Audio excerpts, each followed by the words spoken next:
आज से वृंदावन में ब्रजरथ उत्सव 2021 का भी शुभारंभ हुआ है। यह वर्ष अत्यंत महत्वपूर्ण वर्ष रहा है। 2021 के प्रारंभ में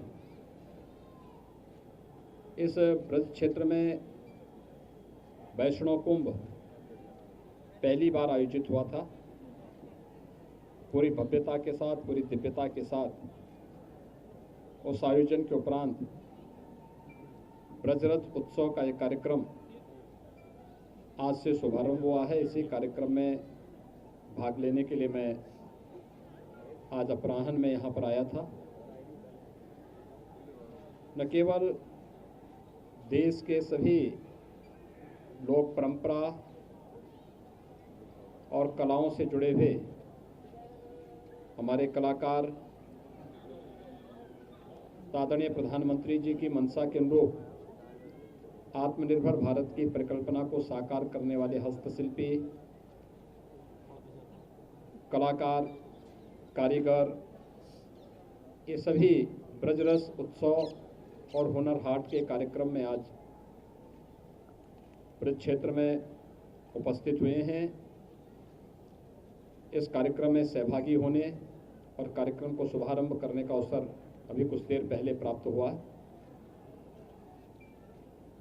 ब्रज क्षेत्र वैसे भी भारत की सनातन परंपरा की दृष्टि से अत्यंत पवित्र और महत्वपूर्ण स्थान है। जितना प्राचीन महत्व और पौराणिक महत्व इस पवित्र धरती का है, यह हम सब के इतिहास की ओर हम सब का ध्यान आकर्षित करता है।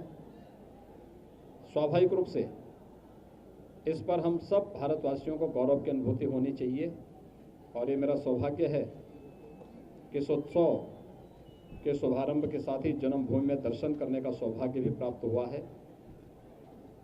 ब्रज क्षेत्र तीर्थ विकास परिषद यहाँ की आध्यात्मिक और धार्मिक परंपरा को पूरी पवित्रता के साथ अक्षुण्य बनाए रखने के साथ ही यहाँ के प्रमुख 7 स्थलों को तीर्थ स्थल घोषित करने, अब यहाँ के भौतिक विकास के प्रति निरंतर कार्य कर रहा है। मुझे विश्वास है कि देश और दुनिया जिस पवित्र भाव के साथ इस पावन धरती को देखता है, ब्रज तीर्थ विकास परिषद उन भावनाओं के अनुरूप यहाँ के आध्यात्मिक और सांस्कृतिक महत्व को बनाए रखते हुए इसके भौतिक विकास को भी एक नई ऊंचाइयों तक लेके जाएगा।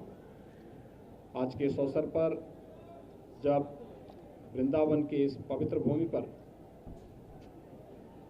ब्रजरस उत्सव का शुभारंभ हुआ है और इस उत्सव में देश के अलग अलग कोने से कलाकार, हस्तशिल्पी और कारीगर भी उपस्थित हुए हैं, बहुत सारी चीज़ें देखने जानने का अवसर प्राप्त होगा और इस ब्रज क्षेत्र के विकास के साथ साथ यहाँ से लोगों के उस प्राचीन लगाव को भी प्रदर्शित करने का एक माध्यम होगा।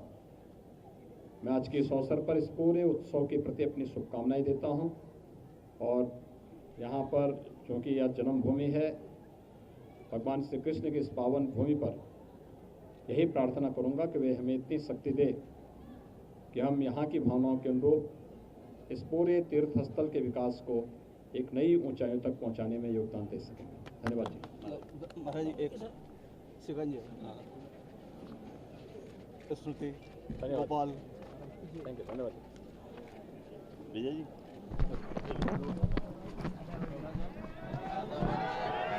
बोलो।